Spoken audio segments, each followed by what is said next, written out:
How to write a molecular formula, अणुसूत्र कैसे लिखे। फ्रेंड्स, आज की वीडियो में हम लोग बात करेंगे कि अणुसूत्र को कैसे लिखे।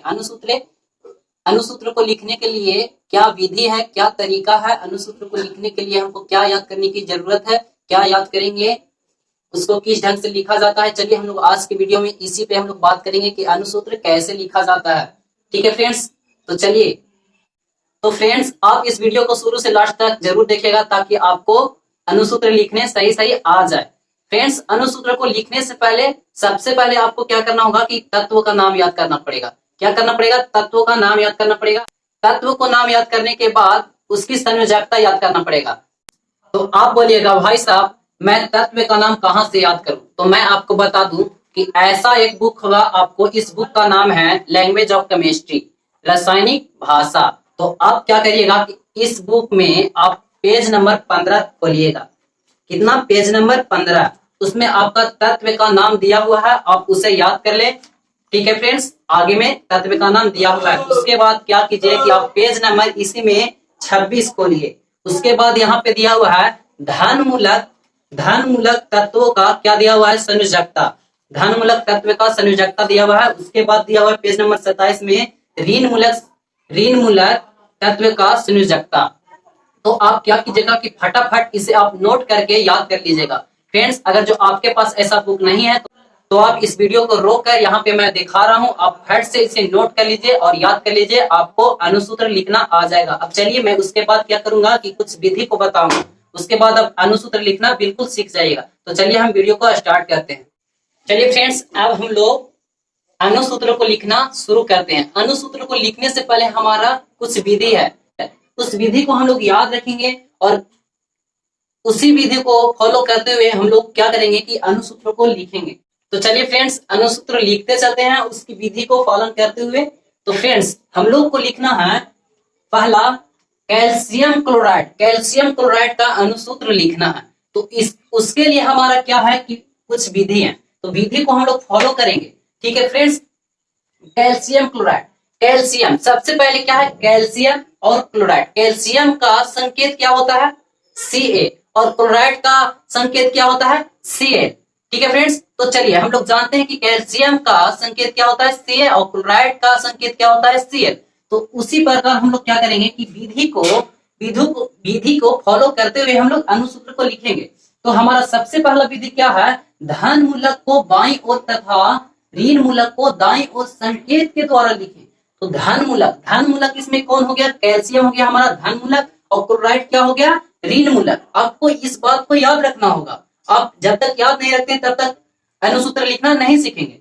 तो धन मूलक क्या हो गया? कैल्शियम, उसको कहाँ रखना? धन मूलक को बाईं ओर रखना, यानी कि कैल्शियम को बाईं ओर रखना है इस ढंग से। ये हो गया हमारा कैल्शियम। और क्लोराइड यानी कि ऋण मूलक को किधर रखना है? दाईं ओर रखना है। तो क्लोराइड ये हो गया क्लोराइड का संकेत क्या होता है? Ca।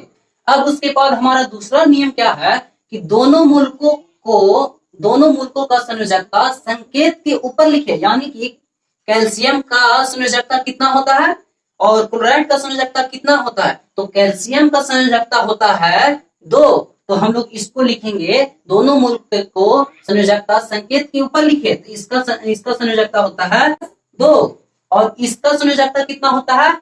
1। ठीक है फ्रेंड्स, हमने 2 विधि को देख लिया। अब तीसरा विधि हमारा क्या बोलता है? धन मूलक को संयोजकता को ऋण मूलक के संकेत के दाईं ओर, यानी कि ये जो हो गया धन मूलक, ये धन मूलक को बोल रहा है कि संयोजकता ऋण मूलक के संकेत की दाईं ओर नीचे तथा ऋण मूलक की संयोजकता को धन मूलक के संकेत की दाईं ओर नीचे में लिखते हैं। यानी कि किस ढंग से लिखते हैं? देखिए यहाँ पे ये हो गया हमारा क्या? कैल्शियम, Ca हो गया, क्या हो गया? कैल्शियम। और ये क्या हो गया? क्लोराइड। बोल रहा है कि धन मूलक के संयोजकता कितना हो गया? 2। धन मूलक के संयोजकता को ऋण मूलक के संकेत के दाईं ओर, यानी कि इसको बोल रहा है कि ऋण मूलक कौन हो गया? ये इसके दाईं ओर नीचे में लिखे, इसके दाईं ओर नीचे में लिखे। तो चलिए हम लोग लिख देंगे, अभी नहीं लिखते हैं, अभी समझते हैं। नीचे में लिखे और फिर क्या बोल रहा है कि ऋण मूलक के संयोजकता, यानी कि ऋण मूलक का संयोजकता ये हो गया, उसको क्या बोल रहा है कि धन मूलक के संकेत के दाईं ओर नीचे में लिखे। इसको भी बोल रहा है कि दाईं ओर लिखना है, वो भी नीचे में लिखना। ठीक है फ्रेंड्स, इसको भी लिखना है क्या? नीचे में। तो चलिए हम लोग फटाक से लिख देते हैं। देखिए यहाँ कैल्शियम हो गया और ये हो गया क्लोराइड। इसका संयोजकता कितना हो गया कैल्शियम का? +2। तो प्लस को हम लोग नहीं लिखते हैं, 2 को लिखते हैं। किस पे लिखना है? ऋण मूलक के संयोजकता के दाईं और नीचे में लिखना है। तो यहाँ हो गया 2, इसका संयोजकता कितना हो गया? क्लोरीन का संयोजकता कितना हो गया? 1। अब देखिए इसके बाद क्या करना है, 1 को हमको नहीं लिखना। इसके बाद हमारा ये बन गया CaCl2। क्या बन गया? Calcium chloride. यही हो गया हमारा क्या? अणुसूत्र हमारा बनकर तैयार हो गया। ठीक है फ्रेंड्स, समझ में आया? नहीं समझ में आया तो चलिए एक और क्वेश्चन लेते हैं। अब वीडियो को लास्ट तक जरूर देखिएगा। बस आपको क्या करना है, इस नियम को पालन करना, इस नियम को पालन करना। ठीक है फ्रेंड्स, चलिए फ्रेंड्स अब देखते हैं 2 में हम लोग को लिखना है एल्युमिनियम सल्फेट का अणुसूत्र लिखना। तो इसमें पहचानिए कि एल्युमिनियम सल्फेट में हमारा धन मूलक कौन है? तो धन मूलक हो गया एल्युमिनियम और ऋण मूलक हो गया सल्फेट। ठीक है फ्रेंड्स, तो चलिए पहला नियम हमारा क्या है कि धन मूलक को बाईं ओर लिखना, संकेत के द्वारा लिखना। तो एल्युमिनियम का संकेत क्या होता है? Al। क्या होता है? Al। इसको हम लोग लिखते हैं बाईं ओर। और सल्फेट का संकेत क्या होता है? उसको दाईं ओर लिखना है, यानी कि ये ऋण मूलक है। तो इसका होता है SO4। क्या होता है? SO4। अब क्या है दूसरा में कि दोनों मूलकों का संयोजकता उसके ऊपर लिखिए, यानी कि दोनों मूलकों का संयोजकता। अब देखिए एल्युमिनियम का कितना होता है संयोजकता? आपको याद रखना होगा, एल्युमिनियम का संयोजकता होता है 3। कितना होता है? 3। तो इसको लिखना है ऊपर में। अब सल्फेट का संयोजकता कितना होता है? तो होता है 2। इसको ऊपर में लिखना है। अब उसके बाद हमारा क्या है कि धन मूलक के संयोजकता ऋण मूलक के संकेत की दाईं ओर लिखना। तो यानी कि इसको हम लोग लिखेंगे इस ढंग से। देखिए Al हो गया और ये हो गया क्या? SO4। अब हमारा तीसरा नियम है कि इसका संयोजकता इसके नीचे लिखना है और इसका संयोजकता ऋण मूलक की संयोजकता धन मूलक के नीचे की ओर लिखना, दाईं ओर नीचे की ओर लिखना। ठीक है फ्रेंड्स, तो चलिए अब हम लोग लिख देंगे। लिखेंगे यहाँ Al। देखिए इसका संयोजकता कितना हो गया? -2। तो माइनस और प्लस को हम लोग नहीं लिखते हैं, तो चलिए यहाँ लिख देंगे 2। Al2 हो गया। अब लिखेंगे SO4। अब क्या लिखेंगे? SO4।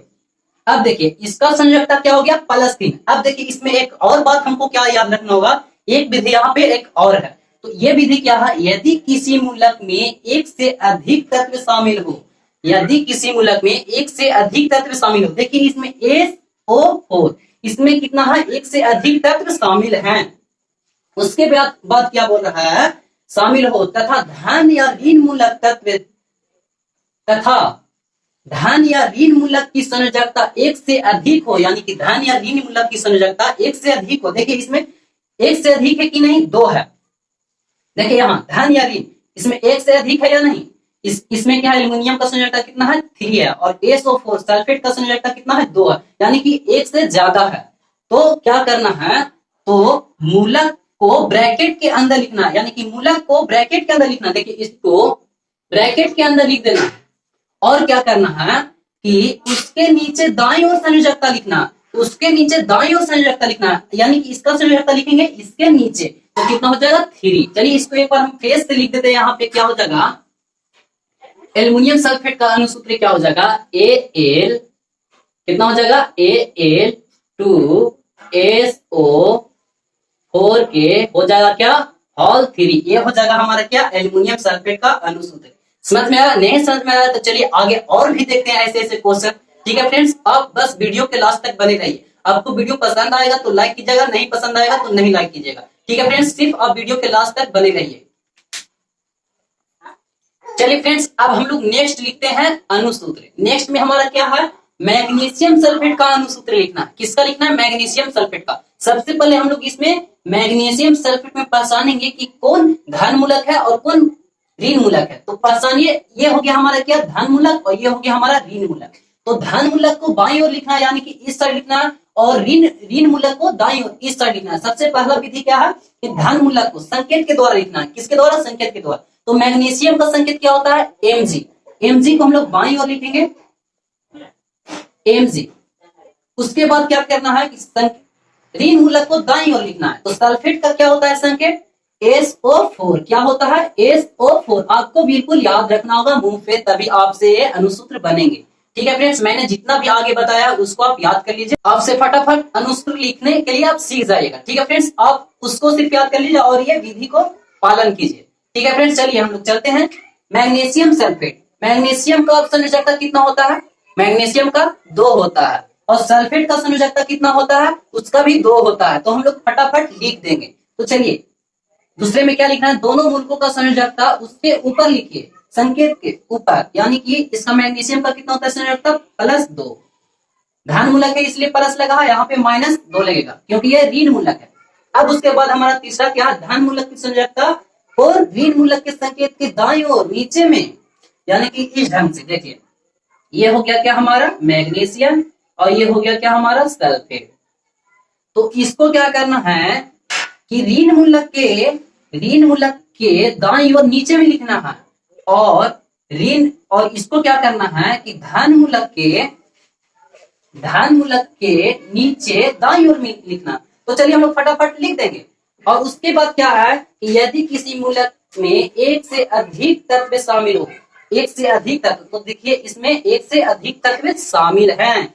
उसके बाद क्या कह रहा है कि धन या ऋण मूलक की संयोजकता एक से अधिक हो। देखिए धन या ऋण मूलक की संयोजकता एक से अधिक हो, इसका संयोजकता कितना है? 2। तो देखिए एक से अधिक है ना 2, एक से अधिक है ना 2, तो हम लोग क्या करेंगे कि मूलक को ब्रैकेट के अंदर लिखकर उसका संकेत नीचे दाईं ओर संयोजकता लिख देंगे। तो चलिए फटाफट लिख देते हैं। देखिए इस ढंग से, मैग्नीशियम हो गया Mg, इसका संयोजकता कितना हो गया? 2, इसके नीचे लिखेंगे 2। अब क्या है? सल्फेट SO4, इसका संयोजकता लिखेंगे इसके नीचे ब्रैकेट में, क्योंकि इसमें 2 तत्व आगे हैं इसलिए इसे ब्रैकेट में लिखेंगे। अब देखिए इसके बाद क्या करना है हम लोग को? अब क्या करेंगे कि ये और ये अगर जो कटेगा तो काट देंगे, अगर जो नहीं कटेगा तो वही रह जाएगा। हम लोग को देखिए 2 से 2 कट रहा है, कितना मतलब? 1 मतलब, यानी कि 2 एकम 2 और 2 एकम 2 कट गया। तो हम लोग यहाँ पे एक फेस से लिख देते हैं। इसका हम लोग का अनुसूत्र क्या हो गया?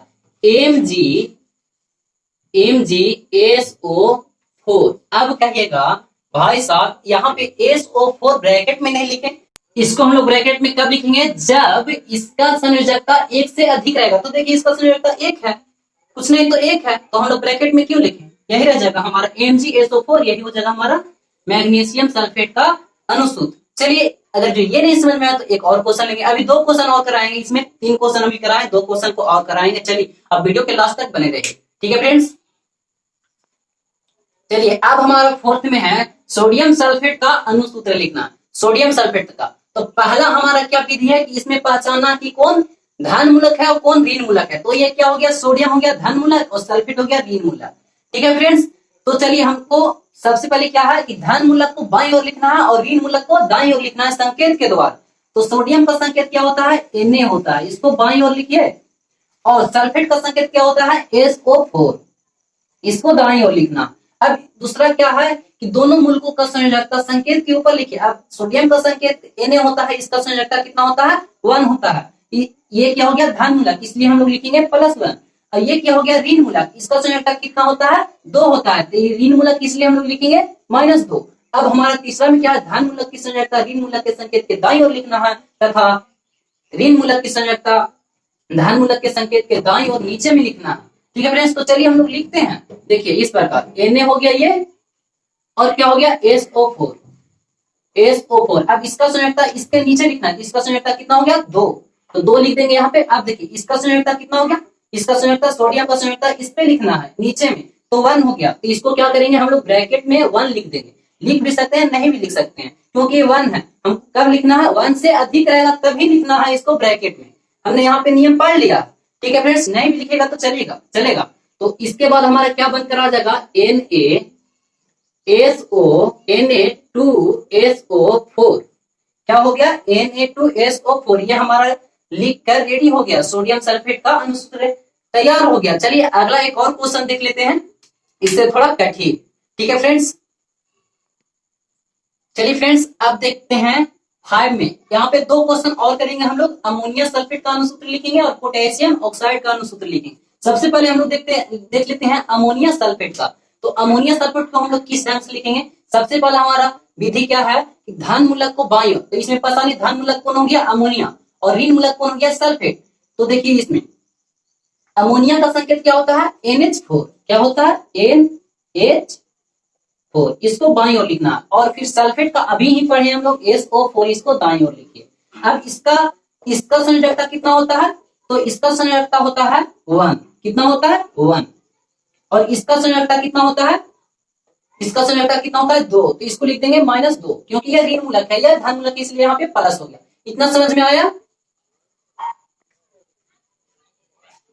अब क्या करना है, दूसरा विधि में दोनों मूलकों का संयोजकता संकेत के ऊपर तो हम लोग लिख दिए। अब तीसरा में क्या धन मूलक की संयोजकता ऋण मूलक के नीचे दाईं ओर लिखना है, तो उसी प्रकार हम लोग लिख देते हैं। देखिए NH4 और फिर है SO4। अब हमको इसका संयोजकता इसके नीचे और इसका संयोजकता इसके नीचे लिखना। तो देखिए सबसे पहले इसका संयोजकता लिख लेते हैं NH4। अब देखिए इसमें क्या है, 2 तत्व आ चुके हैं, 2 तत्व आ चुके हैं, तो और इसका संयोजकता देखना है कि 2 तत्व आ चुके हैं और संयोजकता में कितना हो रहा है 2 आ रहा है, 1 से अधिक आ रहा है। तो हम लोग क्या करेंगे कि इस मूलक को ब्रैकेट के अंदर लिख लेंगे, ब्रैकेट को अंदर लिख लेंगे और उसके संयोजकता दाईं ओर नीचे में लिख देंगे। इसका संयोजकता कितना है 2, तो 2 नीचे लिख देंगे दाईं ओर। अब SO4 इसका संयोजकता तो इस पे हो गया, अब इसका संयोजकता इसके नीचे लिखेंगे, तो इसका संयोजकता कितना है 1, तो 1 को हम लोग लिख भी सकते हैं और नहीं भी लिख सकते हैं। चलिए लिख देते हैं 1 हो गया। यहाँ ब्रैकेट में क्यों, क्योंकि यहाँ पे 2 तत्व आ चुके हैं, ठीक है फ्रेंड्स। और यहाँ पे क्या है 1 से अधिक संयोजकता, 1 से अधिक यहाँ पे संयोजकता नहीं है, अगर जो हम नहीं भी लिख सकते हैं और लिख भी सकते हैं, ठीक है फ्रेंड्स। अब इसको एक फ्रेज में लिख देते हैं, क्या आ गया इसका अनुसूत्र NH4 के होल 2 इंटू हो गया SO4, यही हो जाएगा हमारा क्या अनुसूत्र, किसका अमोनिया सल्फेट का। समझ में आया। चलिए एक और क्वेश्चन है पोटेशियम ऑक्साइड का, फटाफट हम लोग देख लेते हैं पोटेशियम ऑक्साइड का अनुसूत्र कैसे लिखें। तो इसमें सबसे पहले हम लोग पहचानिए कि पोटेशियम ऑक्साइड, इसमें पोटेशियम क्या हो गया धन मूलक, ऑक्साइड क्या हो गया ऋण। तो पोटेशियम का संकेत क्या होता है और ऑक्साइड का संकेत क्या होता है, तो पोटेशियम का संकेत होता है K, क्या होता है K, ये हो गया धन मूलक तो बाईं ओर, और ऋण मूलक को लिखना है दाईं ओर, ऑक्साइड O। अब इसको क्या करना है संयोजकता लिखना है, तो संयोजकता को फट से लिखिए। पोटेशियम का संयोजकता कितना होता है 1 होता है, तो चलिए फटाक से लिख देते हैं +1, प्लस में क्यों, क्योंकि धन मूलक है।